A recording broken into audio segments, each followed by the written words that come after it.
November 15 தொடங்கும் தாய்மாமன் தங்க மோதிரம் திட்டத்திற்கான டெண்டரை பெற்ற 2 நிறுவனங்கள். ஜாய் அலுகாஸ் நிறுவனத்திற்கு 70%, கல்யாண் ஜுவல்லர்ஸுக்கு 30% பணி ஆணை வழங்கியது அரசு.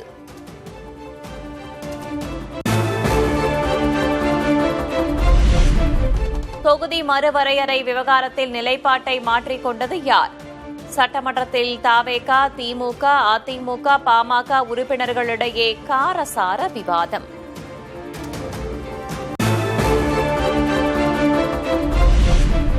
மொத்த எம்பிக்கள் எண்ணிக்கை 543 என்றுதான் இருக்க வேண்டும் என்பதை முதல்வர் வலியுறுத்தவில்லை. தொகுதி மறுவரையறை தொடர்பாக தென்மண்டல கவுன்சிலில் முதல்வர் விஜய் பேசியதை சுட்டிக்காட்டிய எதிர்க்கட்சித் தலைவர் உதயநிதி. நேற்றைக்கு நடந்த அந்த கூட்டத்தில் முதலமைச்சருடைய உரையில் இந்த 543 எம்பி சீட்டை ஃப்ரீஸ் பண்ண வேண்டும் அப்படின்னு எந்த இடத்துலையுமே இடம்பெறவில்லை என்பதை இந்த அவையினுடைய கவனத்திற்கு நான் எடுத்து வருகின்றேன்.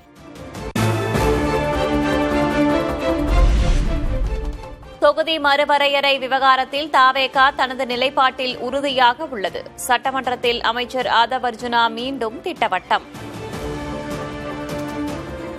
தீர்மானத்தில் என்ன நிறைவேற்றமோ அரசும் முதலமைச்சரும் அதில் உறுதியாக இருக்கிறார். ஃபேர் டீலிமிட்டேஷன் தேவையில்லை, ஃப்ரீஸ் டீலிமிட்டேஷன் தான் தேவை. அடுத்த 25 வருஷங்களுக்கு ஒரு தனி சட்டம் கொண்டு வந்து உருவாக்கணுங்கிறது இந்த சட்டமன்றத்தில் நம்ம எடுத்த தீர்மானத்தில் மாண்பை முதலமைச்சரும் சரி இந்த அரசும் சரி உறுதியாக இருக்கிறதை இந்த அவையில் நாங்கள் பதிவு செய்கிறோம்.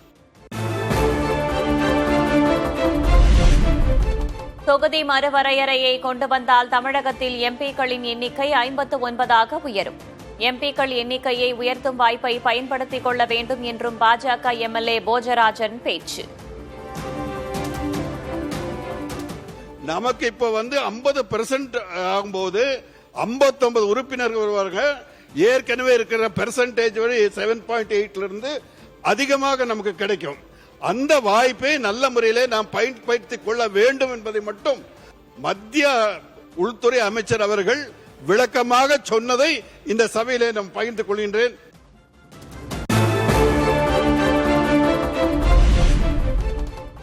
தமிழ்நாட்டில் தொகுதிகள் எண்ணிக்கை கூட வேண்டுமா குறைய வேண்டுமா? அரசின் நிலைப்பாட்டை தெளிவுபடுத்த வலியுறுத்திய எடப்பாடி கே பழனிசாமி. இது சட்டம், அது சட்டப்படிதான் நடக்கும். ஏன்னா 2026 டிசம்பரோட முடியுது.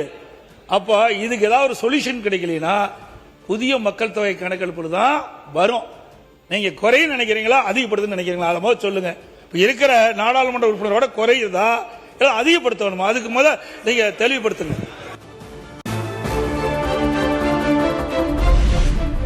மேசையில் இருக்கும் கோப்புகளை திறக்க முதல்வர் அஞ்சுவது ஏன் என்று எதிர்க்கட்சித் தலைவர் உதயநிதி ஸ்டாலின் கேள்வி.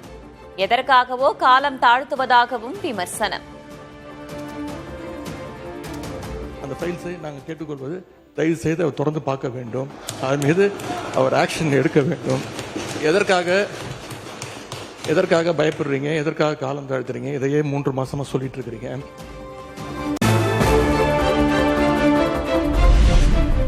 யாரையும் பார்த்து பயப்படும் கட்சி தவேக அல்ல என்று எதிர்க்கட்சித் தலைவருக்கு அமைச்சர் ஆதவ் அர்ஜுனா பதில்.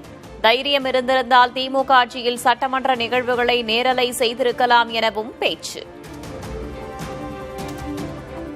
சாவே பார்த்த திமுக இயக்கத்தை தனி பெரும் கட்சியாக எங்களோட தலைவர் வெற்றி பெற்று இந்த தேர்தலில் தாவேக்கான என்னன்னு காமிச்சிருக்கோம். அதனால எங்களுக்கு எந்த பயமும் கிடையாது. நீங்க 25 வருஷத்துக்கு மேல ஆட்சியில் இருந்தீங்க. ஏன் தைரியம் இருந்தா லைவ் போடல? நீங்க இது வரைக்கும் உங்ககிட்ட நேர்மையான வெளிப்படை தன்மையான சட்டமன்றத்தை நடத்தக்கூடிய தைரியம் திமுக இதுவரைக்கும் இருந்தது இல்லை.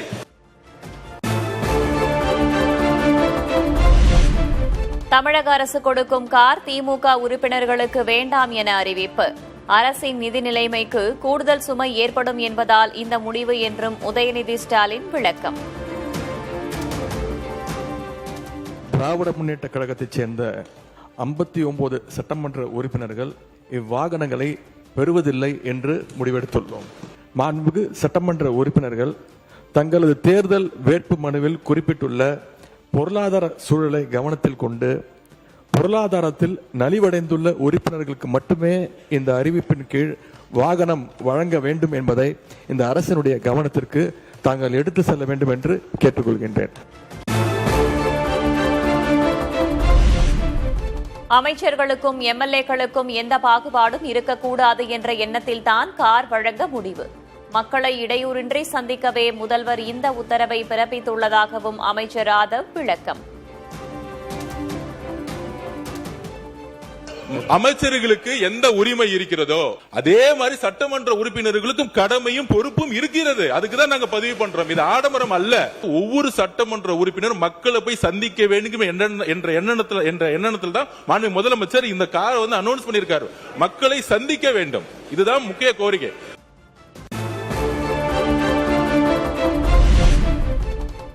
திமுக ஆட்சியில் ஒன்றிய தலைவர்களுக்கு கார் வழங்கப்பட்டதாக அமைச்சர் ஷாஜகான் பேச்சு. கிராமங்களுக்கு சென்று நேரடி நிர்வாகத்தை மேற்கொள்ள வேண்டியிருப்பதால் தான் கார் வழங்கப்பட்டதாக முன்னாள் அமைச்சர் KN நேரு விளக்கம். முன்னாள் முதலமைச்சர் டாக்டர் கலைஞர் கருணாநிதி அவர்களால் 300க்கும் அதிகமான யூனியன் சேர்மன்களுக்கு அரசு சார்பில் வாகனம் வழங்கப்பட்டுச்சு. இது ஒன்றும் புதுசு இல்லை. அப்போலாம் நிதி நிலைமை அப்பவும் இப்படிதான் இருந்தது. சிறுபான்மைத்துறை அமைச்சர் அவர்கள் சொன்னார், சேர்மனுக்கெல்லாம் தலைவர் கலைஞர் கார் கொடுத்தார். சட்டமன்ற உறுப்பினருடைய பணி வேறு, உள்ளாட்சி பிரதிநிதிகள் உள்ளாட்சியிலே தலைவராக இருக்கிறவருடைய பணி வேறு. அவங்க நேரடியாக ஒவ்வொரு இடத்துக்கும் சென்று பார்க்க வேண்டும்.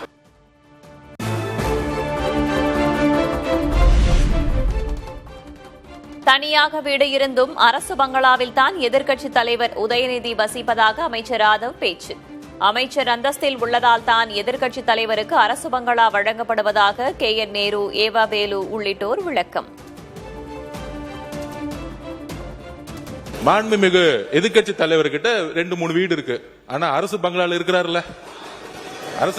இருக்கிறார்ல, உடனே நம்ம கேட்க முடியுமா?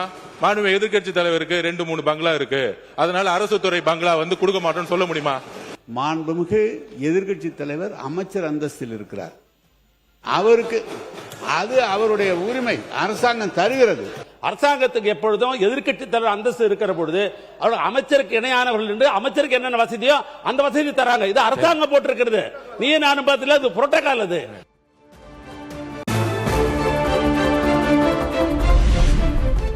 சட்டமன்றத்தில் அமைச்சர் நிர்மல்குமார், எதிர்க்கட்சித் தலைவர் உதயநிதி இடையே வார்த்தை மோதல்.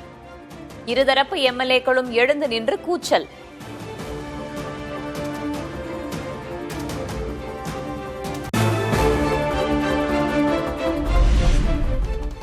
எதிர்க்கட்சித் தலைவர் பேசிக் கொண்டிருக்கும் போது திடீரென அமைச்சர் எழுந்து பேசுவது மரபா? எதிர்க்கட்சித் தலைவருக்கான மரியாதையை சபையில் தர வேண்டும் என்று வலியுறுத்திய ஓ பன்னீர்செல்வம். LOP அவர்களுக்குரிய மரியாதையை இந்த அவை கண்டிப்பாக நீங்கள் தர வேண்டும். LOP நீங்கள் அழைக்கிறீர்கள், அவர் பேசிக் கொண்டிருக்கிறார். சடார்னு பொதுப்பணித்துறை அமைச்சர் எதிர்த்து உள்ள கூறுறார், உங்கள்கிட்ட அனுமதி கேட்கல. இதெல்லாம் எந்த விதத்தில் நியாயம்?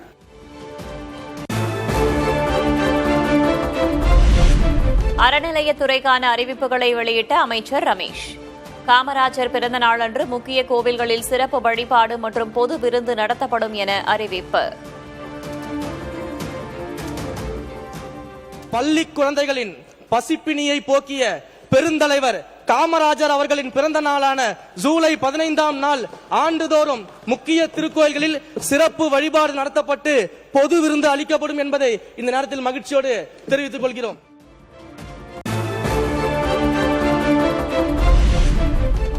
(2026) சட்டமன்ற தேர்தலும் ஒரு சூரசம்ஹாரம்தான் என்று சட்டமன்றத்தில் கூறிய அமைச்சர் ரமேஷ். ஊழல், லஞ்சம், மக்களை பிரித்தாலும் மத அரசியல் வீழ்த்தப்பட்டிருப்பதாக பேச்சு. நான் தான் நிரந்தர ஆட்சியாளர், மற்ற எல்லோரும் எனக்கு அடிமைகள் என்ற மனநிலையில் இருந்த ஒரு சூரனை ஒரு சாதாரண பாலகன் கையில் வேலேந்தி வந்து எதிர்த்து நின்றான். நான் சொல்ற சூரன் அப்படிங்கிறது ஊழல், லஞ்சம், மக்களை பிரித்தாளக்கூடிய சாதிய அரசியல், மத அரசியல் என்ற சூரனை வீழ்த்தி எங்களுடைய வேலன் ஒரு ஜனநாயக ஆட்சியை இன்றைக்கு தமிழ்நாட்டில் நிறுவியிருக்கிறார்.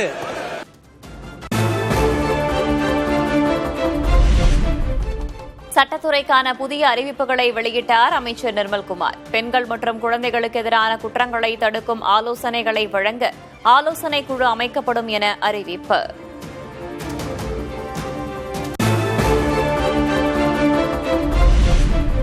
இரண்டாயிரத்தி 26-27 ஆண்டில் 50,000 புதிய விவசாய மின் இணைப்புகள் வழங்கப்படும்.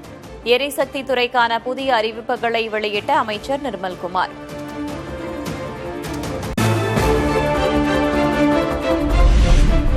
சென்னை புறநகர் பகுதிகளில் கொட்டி தீர்த்த கனமழை.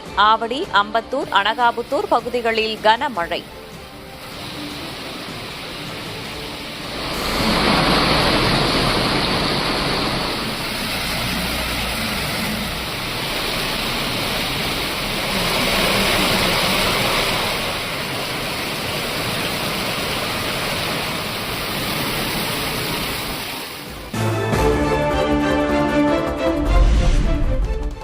காஞ்சிபுரம் மாவட்டம் படப்பை அருகே மின்னல் தாக்கி தந்தை மகன் உயிரிழப்பு.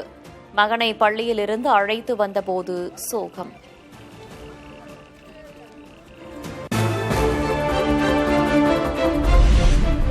கோவை மற்றும் நீலகிரி மாவட்டங்களில் வரும் 24, 25 ஆகிய தேதிகளில் கனமழை பெய்யும்.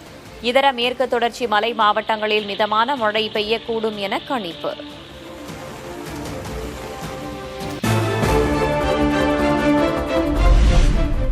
உள் தமிழகத்தில் வெப்பநிலை உயரக்கூடும் என வானிலை ஆய்வு மையம் அறிவிப்பு.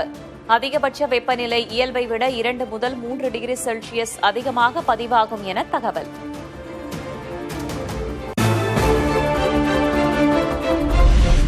சென்னையில் ஆபரண தங்கத்தின் விலை ஒரே நாளில் 2,000 ரூபாய் உயர்வு. ஒரு சவரன் தங்கம் 1,18,800 ரூபாய்க்கு விற்பனை.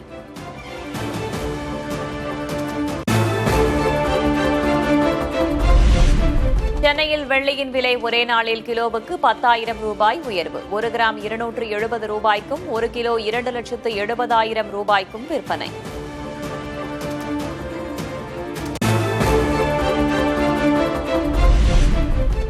முதல்வர் விஜயோடு ரிசர்வ் வங்கியின் ஆளுநர் சஞ்சய் மல்ஹோத்ரா சந்திப்பு.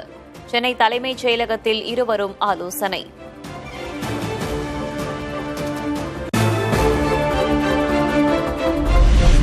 எம்எல்ஏக்களுக்கு தருவது போல ஊராட்சி மன்ற தலைவர்களுக்கும் கார் வழங்க வேண்டும். முறையான ஊதியம், வசதிகள் செய்து கொடுக்காமல் தவறு செய்ய தூண்டக்கூடாது என்றும் மாணிக்கம் தாக்கூர் கருத்து. சட்டமன்ற உறுப்பினராகவும் நாடாளுமன்ற உறுப்பினராகவும் கவுன்சிலராகவும் ஆகிறவங்களுக்கு சரியா நான் பணம் கொடுக்கலனா அவனை தப்பு பண்ண சொல்ல போறீங்கன்னு அர்த்தம். சட்டமன்ற உறுப்பினர்களுக்கு கொடுக்கிற வசதிகளை நம்ம குறை சொல்வது என்பது நியாயம் இல்லைன்னு நினைக்கிறேன். என்னைய பொறுத்த வரைக்கும் ஊராட்சி மன்ற தலைவர்கள் வரைக்கும் இந்த இதை கொடுக்கணும்.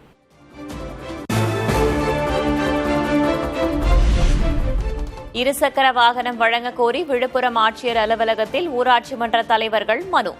எம்எல்ஏக்களுக்கு அரசு சார்பில் கார் வழங்கப்பட உள்ள நிலையில் ஊராட்சி தலைவர்களும் கோரிக்கை.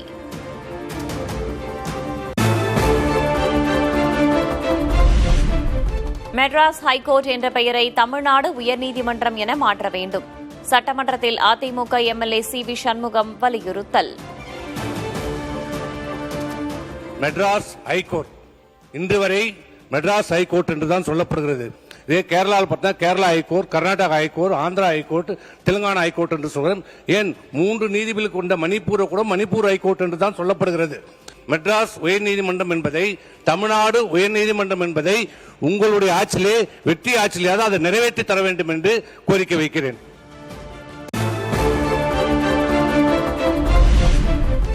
இடபிள்யூஎஸ் மூலம் இடஒதுக்கீடு வேண்டும் என்ற தளவாய் சுந்தரத்தின் கருத்துக்கு சி.வி. சண்முகம் எதிர்ப்பு. பாஜக கூட்டணியில் இருந்தாலும் 10 விழுக்காடு இடபிள்யூஎஸ் இடஒதுக்கீட்டை அதிமுக ஏற்கவில்லை என சி.வி. சண்முகம் பேச்சு. கேரளாவில் 5% இடஒதுக்கீடு கொடுக்கிறார்கள் இடபிள்யூஎஸ்க்கு. நீங்களும் தாங்கள் முதலமைச்சரிடம் பேசி ஒரு 5% நீங்க இப்போ பாப்புலேஷன் சர்வே நடக்கிறது. அந்த அடிப்படையில் எங்களுக்கு ஒரு 5% இடஒதுக்கீடு பரிந்துரை செய்யும்படி உங்களை கேட்டுக்கொள்கிறேன். இந்த 10% இடபிள்யூஎஸ்ஐ அனைத்து இந்திய அண்ணா திராவிட முன்னேற்ற கழகம் இன்று வரை ஏற்றுக்கொள்ளவில்லை. அதை முதலில் தெளிவுபடுத்துகிறோம். அதை கொண்டு வந்தது மத்திய அரசாங்கம். மத்திய அரசாங்கத்திலே நாங்கள் பாரதிய ஜனதா கட்சியிலே கூட்டணி இருந்த போதும் அந்த இடபிள்யூஎஸ்ஐ ஏற்றுக்கொள்ளவில்லை. சட்டமன்றத்தில் எடப்பாடி பழனிசாமி பெயரை குறிப்பிடாமல் முன்னாள் முதல்வர் என்று கூறி உரையாற்றிய சி.வி. சண்முகம். அவரை தொடர்ந்து பேசிய நத்தம் விஸ்வநாதன் எடப்பாடி பழனிசாமிக்கு நன்றி என குறிப்பிட்டு உரை. மாண்புமிகு பேரவைத் தலைவர் அவர்களே, மாண்புமிகு முன்னாள் முதலமைச்சர் மாண்புமிகு அம்மா அவருடைய திரு ஜே அம்மா மாளிகையிலே வளாகத்திலே முழு உருவ சிலை அமைக்கப்பட்டிருக்கிறது. அந்த முழு உருவ சிலையிலே இப்போ பராமரிக்கப்படாமல் அம்மாவுடைய பிறந்தநாள் அன்று மட்டும் அரசின் சார்பாக மாலை அணிவிக்கப்படுகிறது.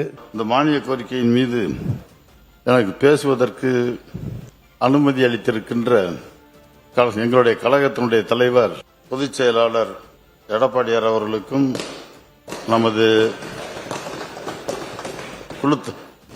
கொறடா அவர்களுக்கும் கொறடா அவர்களுக்கும் எனது நன்றியை தெரிவித்துக் கொள்கிறேன். சட்டமன்றத்தில் கற்பழிப்பு என்ற சொல்லை பல முறை கூறியிருக்கிறார் அமைச்சர் ஆதவ்.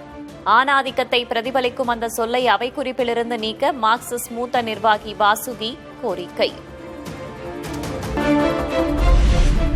கரும்பு பயிரில் ஏற்பட்ட நோய்கள், வெள்ளப்பெருக்கு, உலகளாவிய தட்டுப்பாடே சர்க்கரை விலை உயர்வுக்கு காரணம்.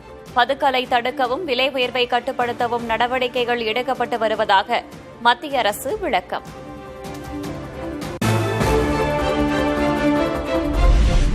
தமிழகத்தில் 19 நாட்களுக்கு பிறகு குறைந்த முட்டை விலை. பண்ணை கொள்முதல் விலை ஒரே நாளில் 20 காசுகள் குறைந்து ₹5.20 நிர்ணயம்.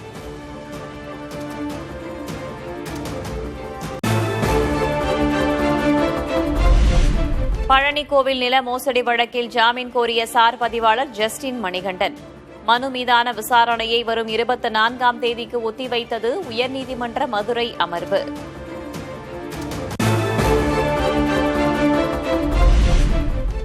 திருச்சி மாவட்டம் தொட்டியம் அருகே தனியாக இருந்த மூதாட்டி வீட்டில் நகை திருட்டு. சுமார் 23 சவரன் தங்க நகைகள் திருடப்பட்டது குறித்து போலீசார் விசாரணை.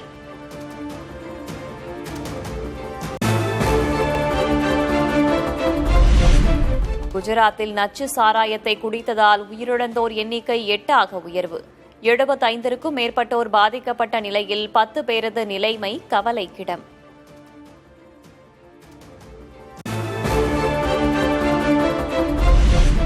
டெல்லியில் வரும் டிசம்பர் 10ஆம் தேதி முதல் ஜனவரி 20ஆம் தேதி வரை அனைத்து விதமான கட்டுமான பணிகளுக்கும் தடை. குளிர்காலத்தில் அதிகரிக்கும் காற்று மாசுபாட்டை கட்டுப்படுத்த அதிரடி நடவடிக்கை.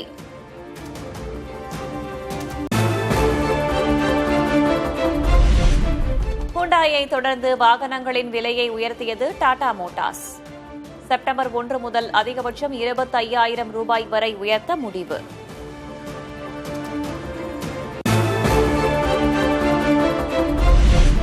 இஸ்ரேல் பிரதமர் பெஞ்சமின் நெத்தன்யாகுவுக்கு எதிராக இனப்படுகொலை குற்றச்சாட்டு. பிறப்பிக்கப்பட்ட கைது வாரண்டின் அடிப்படையில் இன்டர்போல் ரெட் நோட்டீஸ் கோரியது துருக்கி அரசு.